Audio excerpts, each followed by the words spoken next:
Take it off. Take it off. That was welcome back to another episode of the Sad Dad Games podcast. This is an episode of Eric's Indie Corner where I get to talk about some of my favorite indie games, and I get to be joined by my buddies. So my name is Eric. I'm Shan. I'm Tucker. And we're going to talk today about a super cool indie game called A Hat in Time. And it's a very great game. Hat in Time is a 3D platformer collect-a-thon. Think kind of like Banjo-Kazooie mixed with Mario Sunshine, sort of that kind of era of 3D platformers. Developed by Gears for Breakfast, and it originally released on October 5th, 2017 for Mac, and then came out a little bit later for Windows and other consoles and stuff. So we're going to talk a little bit about... Not many games just start on Mac. I thought that was weird too, and I'm not 100% on my research. It's a very weird place to start a game. Very weird place to start a game release. Like I said, I was doing that part of the research. I had written out the rest of the script, and then I was doing like the release date research, sort of quickly, like right before we hopped on, because I was busier with other things this morning, and so. If I'm wrong on that, that might be wrong. But based on what I found, it's released first on Mac and then like a couple months later on Windows and consoles. So I don't know. Maybe they're Mac people, the people who made the game. So interesting. Yeah, I think Mac is known for its gaming. Yeah, everybody plays games on Macs, right? Isn't that the best place to do it? No, am I wrong? I thought for sure. So it's a super fun 3D platformer. We are going to break this down, talk a little bit about the story, then gameplay, visuals, and sound. And as far as it's a 3D platformer, we're probably going to spend a longer amount of time talking about the gameplay, because that's the meat and potatoes of games like this, is they're much more gameplay driven. So the story, like a lot of 3D platformers, is a very simple setup. You play as a little girl called Hat Kid, and you are flying through space on your Hat Kid spaceship, which is it just looks like a big clubhouse, treehouse play area. There's your bedroom has a giant pile of pillows that you can swim through. And it's very much like, I don't know if when you were little kids, if you ever pulled out a little piece of paper and you doodled and drew and you're like, this is my dream house. It's going to have 8 hot tubs and a balcony and then a butler and a pillow fort. And it's just Hat Kid's spaceship has that vibe of it was doodled out by a child and then made into a reality, little clubhouse for her to fly through space in.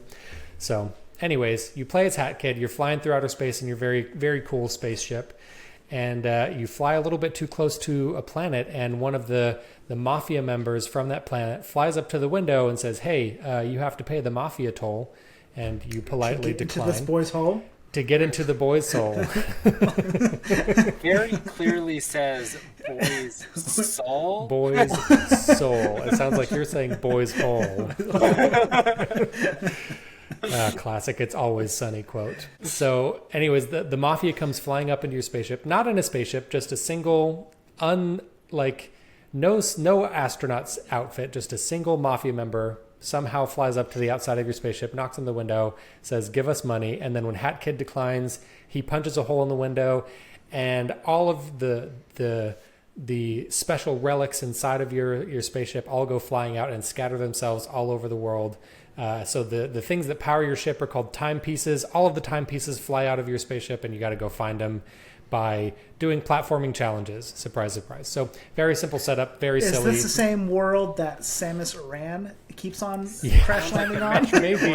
Losing all of her stuff? Or a Pikmin situation. Or a Pikmin situation, yeah. Every single time Samus is about to go on a mission and then she gets kicked in the teeth and loses all of her stuff. Or every single time you're about to do a Pikmin mission, it's like, oh no, we crash landed. And it's like, how many people... Do you guys ever just normally land a spaceship, or do you always crash land? I don't have a single account of anyone normally landing a Pikmin spaceship. They seem to always crash. So maybe it must be the same planet. They're visiting the Pikmin universe. But it's a nice, simple setup to just get you quickly into the action. One of the things I do like about the story, though, is the settings and the levels that you go to are all very diverse and interesting and weird. For example, you start the first area as a big kind of island that's called Mafia Town, and it's just a bunch of silly cartoon mafia members, and they're doing all the crime, and they all refer to themselves in the third person, where it's mafia will do this, mafia will do that. Hi, mafia. How are you, mafia? And it's they singularly use the plural mafia to refer to themselves individually. And there's another level where you're like, oh, sorry, go ahead. I was gonna say, did you guys actually, we're too old for this, so I'm just gonna not even ask. You guys remember the commercials for Toontown? Like in Disneyland? Toontown? So there's an online video game called Toontown. So my wife is like 6 years younger than me, and so she played it when she was growing up. But you play as like these Disney characters, but they have these like mafia-looking guys that all look the same. I'm pretty sure that these guys were modeled after the Toontown Mafia guys because they look almost identical, just better rendered. That wouldn't surprise me because, again, it's the same character model. All of the Mafia people look exactly the same. Yeah. So maybe it's a really obscure Toontown reference that we just didn't know. But yeah, so the settings are all very fun and very weird, and it's always fun to like unlock a new level and to be like, oh, what is it going to look like here? You know, like, is it going to be a movie studio full of birds where I'm trying to solve a murder mystery on a train? Maybe. Like, it's all very weird, unique, interesting stuff. So, story out of the way, gameplay is structured very similarly to something like Mario 64 or Banjo-Kazooie, where you're going to collect these timepieces and you go to like select a world. So in Mario 64, when you go to like jump in a painting and then you can select which star you're going to pick, each of these kind of large open worlds that you can visit have several different timepieces and several different missions attached to those.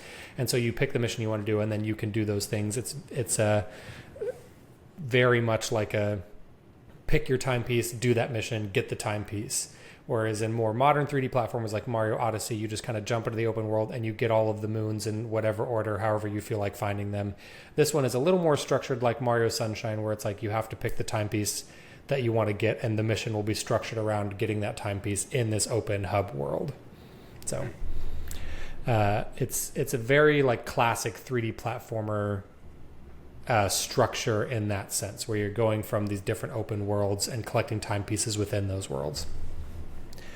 And gameplay is very fun. It's very fluid. It feels a lot like Banjo-Kazooie, except for like the settings and the vibe kind of have a Banjo-Kazooie vibe, but the move set and the fluidity of movement feels a little bit more like Mario 64. Hat Kid is able to like jump and dive and roll and double jump and has lots of nice smooth animations. It feels really good to control Hat Kid, and she's got some really nice mobility.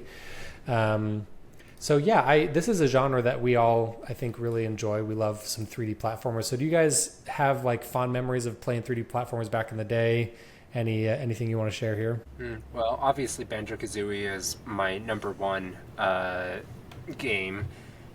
And it just, I don't know, just there's a wide array of movesets that I think seem like it would be complicated to memorize in today, because there's just a weird combination of buttons. But like, you put an N64 controller in my hand, it's like I know exactly all the combinations I have to push to make him do all of these silly burdened and bear combination moves.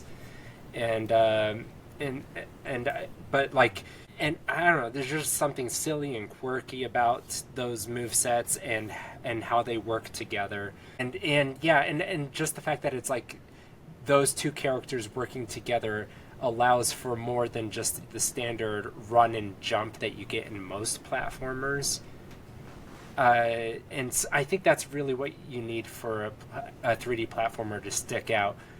Like Mario Odyssey, why that one stuck out as special is because you get the hat that you throw and you get to jump on that and you get to go an extra distance, or you get to cap something and that gives you a different move set. So you just need to be able to have these very varied jumping and movement sets.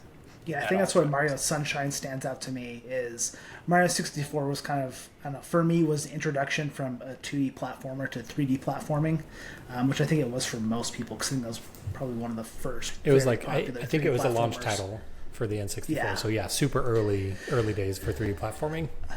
But Mario Sunshine just took that to the next level of like, okay, now you have this water jetpack that there's there's a offensive mechanic to it with squirting water. There's the hovering aspect of it. There's resource management. So I completely agree with Shan. I think for a 3D platformer to be really successful, there has to be this other kind of twist to outside of running and jumping. Yeah, you got to have an extra wrinkle for your moveset to make it more interesting to control. And so, and Hat Kid does have a little bit of that. She's got some, you can switch out your hats and have slightly different abilities with different hats that you wear.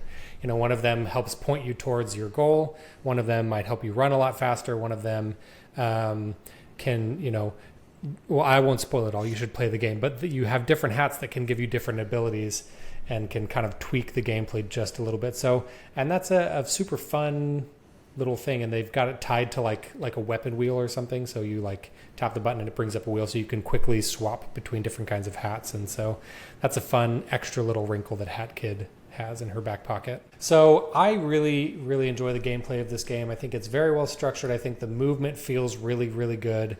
I will say that there are one or two chapters where you're getting certain timepieces that might drag on just a little bit too long. There's one that was sort of in the early game where you kind of get a nice pace of picking your timepieces, and then there was this one that took me like almost 30 minutes to get one timepiece, and I was like, "Woo, this just kind of keeps going." But I feel like every once in a while there's like a little thing like that. But for the most part, pacing is very good. It kind of keeps a nice brisk pace, and And like a good 3D platforming collect-a-thon, there's tons of great stuff to collect. You can collect your timepieces. You collect currency to buy badges that can alter your moveset or alter your abilities.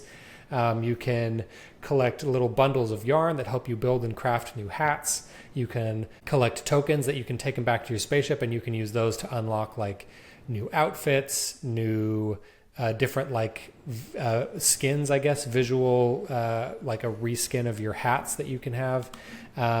You can collect little relics and artifacts that you can bring back to your ship, and you combine them together, and it'll make a cool little statue on your spaceship in different areas. And so there's lots of really fun stuff to collect, which is super important for a collect-a-thon. You want to have your primary collectible and then some several side collectibles that are also fun to go after. I feel like that's a really important aspect of a good 3D platformer is you got to have lots of fun stuff to collect, or otherwise you're just kind of jumping around for no reason. So they do I think they strike a good balance in this game of having a long list of collectibles to collect without it being overwhelming or I'm never going to get all of these. I don't know if you ever played Donkey Kong 64. I feel like that was an example of way too many collectibles. 100 different colored bananas in each level for each individual character, and you could only pick them up with that character. So you had to play each level a minimum of 5 times to get all of the bananas. And that's if you got the bananas perfectly, which no one ever did on their first try. And then it was just so many. There's all the Kong letters, there's the bananas, there's different types of ammo for the different types of characters, there's different platforms. It's just it just kept going. There's way too many collectibles. Okay, and it ballooned what should have been a 10-hour game into a 40-hour game. It's just too much. I heard the statistic on this, so I had to look it up again. It has the record for the most collectibles in any platform game. It's 3,000. In any? Still? I think it's still. Oh, man. Since 1999. So 3,821 collectibles. Ooh, that's too many. Making the Koroks and Breath of the Wild blush. Yeah. I was going to say, I thought the Korok seeds were a lot. Is there 5 or 6 apes and you have to retraverse every single level? Because they're all color specific. Every single one. Yeah, to the different apes. It's you can only pick up blue ones with Chunky, and you can only pick up green ones with Lanky, I think. And so you couldn't just go in and do a sweep and get them all. It was you had to keep coming back and keep doing different things with different characters. Yeah. And I will say, I really like Donkey Kong 64. I have a lot of nostalgia for it. I played it a bunch as a kid. Yeah. But it didn't too many collectibles. And the barrels were in very specific places, so you'd have to run out there, switch apes, come back. Yeah. And if you missed one, you're oh, where is it? You have to go find it. Then you see, where is this last yellow banana? Then you have to run back. You have to switch and go all the way back out. It's just it's this whole loop. It's and a whole as thing. A kid, that was fine because it was like one of 3 games that you owned, and you were you're like, I'll just play this forever until the sun turns black in the sky. Yeah. So Hat Kid and A Hat in Time, they don't take it that far. They have a nice amount of collectibles. I feel like they don't have 3,000 and whatever different colored bananas. 3,821. It's ridiculous. That's so many. I can't believe that. That's insane. So anyways, very fun. Lots of good collectibles. Also, there are 2 DLC chapters, which you can purchase separately, but it adds 2 whole extra levels with their own timepieces and things to collect. So that's lots of fun. Visuals and sound for A Hat in Time. This is one thing where the game stumbled just a little bit for me. I think that the visuals are mostly very nice, but are sometimes a little unpolished. I think that, for example, the animations and things for Hat Kid are all very fluid and interesting and good, but then there's animations for some of the NPC characters that don't even come close to, like, it feels like they're from a different game almost. And so it's not terrible. The game's not ugly. The animation isn't bad, but there are a few little things where it's like you can kind of see the cracks in the seams, and it could have done with just maybe a tad bit more polish. But overall, I feel like the art design works really well. The levels are visually very, look really nice and are visually interesting. Especially Mafia Town gives me like hardcore Delfino Island vibes, like from Mario Sunshine. And that's one of the best hub worlds in games ever. So Mafia Town, I feel like looks really nice. So I'm not saying it's an ugly game. There's moments of beauty. The moments of beauty and the game looking really nice far outweigh the seams and the cracks, and but there are some little rough edges here and there that are unpolished and are not perfect, but not nearly enough to detract from an overall very positive experience of the game. And then, so music is composed by Pascal Mitchell-Stifel and is exactly what you'd want from a 3D platformer. It's upbeat and punchy. It suits each world very well. It punctuates moments really well, and is just a good time. Yeah, lots of really positive stuff. Oh, and I will say there is kind of a big variety of music because, and I forgot to mention this in the gameplay chapter, but the gameplay can vary quite a bit. For the most part, it's a 3D platformer, but then sometimes you find yourself in different situations, like maybe you're solving a murder mystery on a train and there's not a lot of platforming. It's like more of a story-driven chapter. And then there's one part that's just like straight up a horror survival section of the game with almost no platforming, and it's genuinely scary. And it's just like, I was like playing it with my kids, and my youngest was like, I don't want to be here for this. Like, she got scared of it and left because I was just like not expecting it to happen. And so there's quite a good variety of like some set pieces and interesting things here and there that mix up the gameplay, so you're not just running and jumping all the time, which would have been fine. I love running and jumping, but they do a couple little things here and there to mix up the gameplay, which is very welcome and very fun. Yeah. So, A Hat in Time, not a super long game, but pretty decent length. You get about 8 to maybe about 15 hours, depending on if you want to 100% it or not, and add another hour or two if you play the DLC chapters. Those are lots of fun. It's available on Windows, Mac OS, Switch, PS4, Xbox One, and is $29.99 for the base version or $36.99 with the DLC. So it's a great game. How many Collect-a-thon games have you 100'd? Have I 100%ed? Yeah. Mario 64, and that might be, I'd have to look at my list of games that I've beaten, but that's the only one that comes to mind. I got about 80% of the way done with Banjo-Kazooie, and then I got busy with other stuff, and I haven't actually beat the game, but I'm like kind of lost now, so I feel like I need to just start over and try again. So, but probably just Mario 64 as far as 100%ing, because I tried to 100% Mario Sunshine, and then I realized I'd rather blow my brains out. That game is not easy to 100%. It does not do anything to help you along that process. The blue coins are an effing nightmare. The blue coins are the worst. All right, so I've done Mario 64 a few times. Because it's literally every time I play Mario 64, I 100% it. Every time because it's like it is easy. The perfect number of collectibles. Yeah, and they're perfectly segmented in every world, where it's like it's perfectly attainable. It's very tightly designed. It's very satisfying. There's not too many different types of things to collect. We peaked in the 90s with Mario 64, and then they spiraled all the way to Donkey Kong 64. For Mario Odyssey is another Collect-a-thon that I 100%ed. Whoa, that's 1,000 moons. I didn't want the game to end. I was having such a good time with that one that I just kind of kept playing it.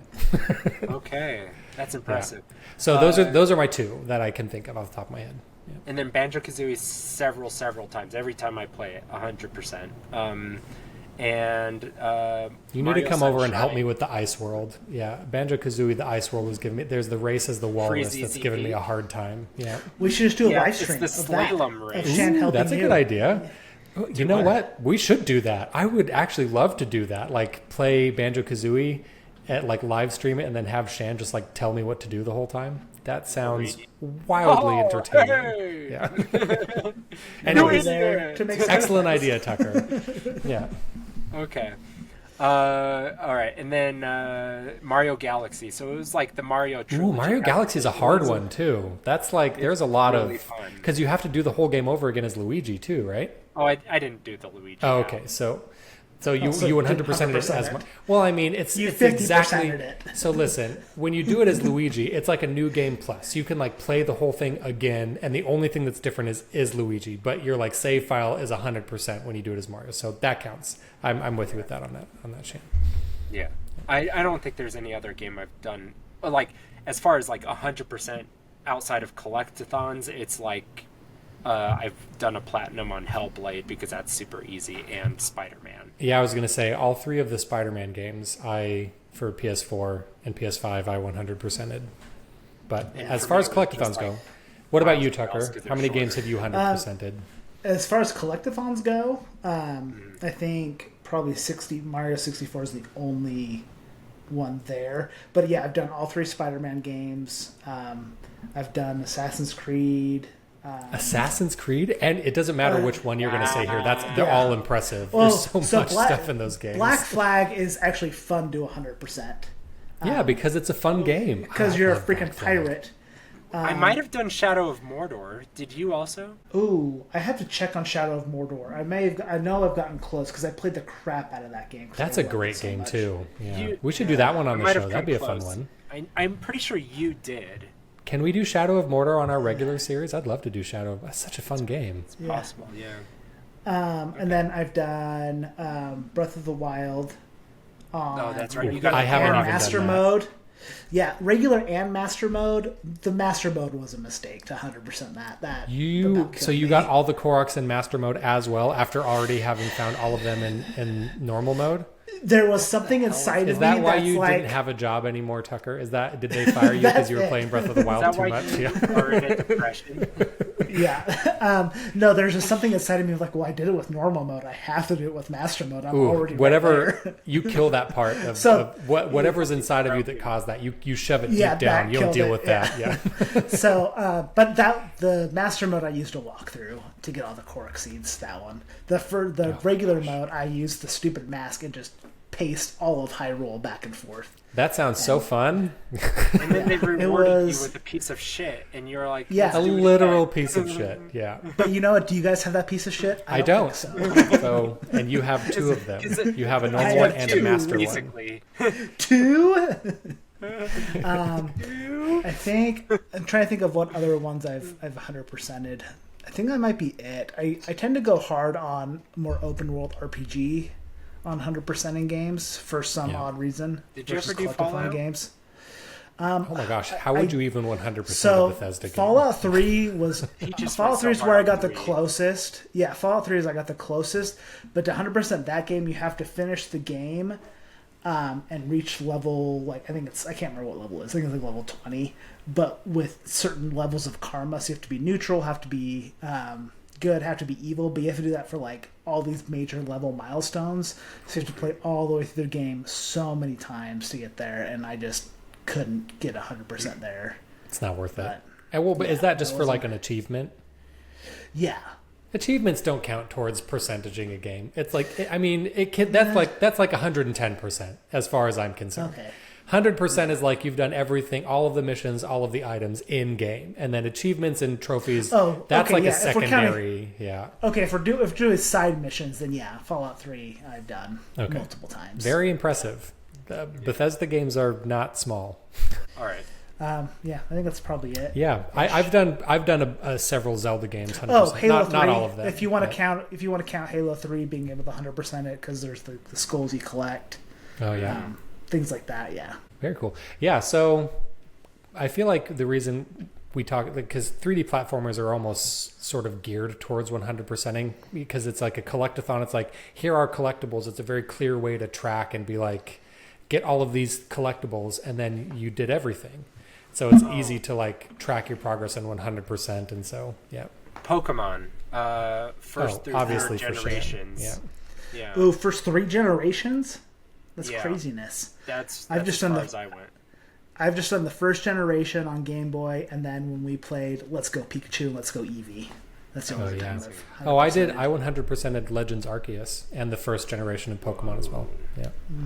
I filled out that Pokedex. That was another one that like I just really liked the gameplay loop so much. Like the only time I 100% a game is because it has to be a game that I don't want to end. Like that's the only time I do it. It's like, because usually I can I play what I want out of a game, and then once I've like played what I want out of it, I'm pretty fine moving on to the next game. But there are some games that just draw me in so much that I'm like, I don't want it to end. I just want to keep playing. And so Spider-Man, Eric, is lots you of Zelda wanted games. Breath of the yeah. Wild to end. I did. No, it's because that was so. Here's the difference: is with Breath of the Wild, is I played through Breath of the Wild all the way through. My first playthrough was like 120 hours, and then but I didn't get all the Koroks. I did everything else, and then I was like, ooh, that was great. I had such a good time with that, and I put it down for like a month, and then I played through it again. So it wasn't that I was fine with it ending. I just didn't want to do the Korok seed. It's like I want more of this game, so I'm just going to start over and do it again. Yeah, but Pokemon was what awoke the bloodlust inside of me for collecting things, and so I do love Collect-a-thons, but I don't think that spirit is really captured in modern games anymore, and so they'll never remake Banjo-Kazooie, and I hate them for that. Why don't they make a new Banjo-Kazooie? I would love a new Banjo-Kazooie. I don't know what they like. What is the modern formula? Is it like a Mario Odyssey open world? I don't know. I'm not the game designer. They should do it. Do it. Make it good and give me it. Give me it. Give me it. I want it. It's like it doesn't have to be strictly a collect-a-thon. Just modernize it. Well, and they if tried a little bit. If it was Mario Odyssey that'd be awesome. I'd play the crap out of that. They tried a little bit with like Banjo-Kazooie Nuts and Bolts, which also is a game that I feel like gets a lot of crap. It's not a great game, but it's not bad. It's fine. It's interesting, but it's not great, and it's not really Banjo-Kazooie. They tried to evolve the formula in a different way. Killed the franchise. So. Well, and that's because it's so completely different from what fans wanted. And not just fans, but like consumers in general. It's just not what the gaming community wanted at all. So it's not a terrible game. It's just not a great game. 3E. Yeah, and it was because that's what they promised. Yeah. So that's their fault. Like they made the game that they wanted to make rather than a game that they like thought people literally would want to promised. Play. Yeah. Yeah, and that they literally promised. So here's the idea: if this podcast ever takes off and we become gajillionaires, we should just buy. We'll buy Rare back. IP. Yeah, I've thought about it. And we'll let Shan solo develop the next Banjo-Kazooie game. I've considered walking into Phil Spencer's office, giving him a thorough nut punch, and then walking out with the Banjo-Kazooie IP. You can have this back when you learn how to use it properly. It's like, here's the thing. It's like, why did they buy Rare? They haven't had them do anything that Rare. Yeah. And I mean, it's like, so yeah, Rare were the developers. Why did Microsoft buy them back in the day? They bought them and then had them do like a bunch of weird stuff that no one cared about or wanted. And Rare nowadays is completely different from like Rare in the 90s. It's just a different company. But it's like, why did they buy Rare and all of those IPs if they weren't going to do anything with them? Like, to have it, which they do because it's Microsoft. So yeah, Bill Gates is a big collector, so he has the same bloodlust for collecting. Ooh, there it that is. Shan And has, full circle. and he just collects. He just collects IPs and holds on to them and doesn't do anything with them. All of the world is a collect-a-thon for Bill Gates, and the collectibles are IPs. Yeah. Yeah. He's like that. He's the guy that like buys the ball and takes it home with him, right? He's like, you know what? I'm a billionaire. I want this. It's mine. And go f yourself. It's F you money, right? That's all it is. Yep. Which is I know that's not like his real motivation, but that's what it feels like. It's that's like what it feels like. Finger. It's like just make another Banjo-Kazooie game. Literally, everyone would buy it. I mean, not literally everyone, but so many people would buy it. So many people would lose their minds when they did like the Banjo-Kazooie announcement trailer for Banjo-Kazooie being in Smash Bros. Everyone lost their mind. Can you imagine if they made a new Banjo game? People would lose their minds. Yeah. Anyways, exactly. I feel like we're on a little bit of a tangent. Yeah. Put Windows 12 on hold. Take that team, move them to the rare team, and build Banjo 3E. And make Banjo 3E for the love, please. I do not want Microsoft to make Banjo-Kazooie. I want it out of their hands before it gets made. I mean, otherwise they're never going to make it anyway. Situation. So. They're the worst publisher out there. They're not great. All right, guys. I think that's going to do it for us. Arcane. Oh, sorry. Anyway. No, they're fine. Shan's got lots of feelings, but I think that's going to do it. Arcane. Second time, Shan. Just let me do the end card. We'll complain about Arcane another day.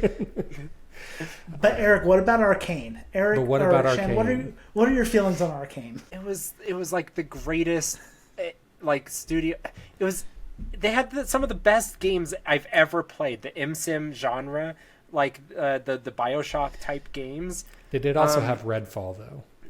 Yeah, because Microsoft got in there and they're like, and it just gonna stick my fingers and make this worse. Yeah.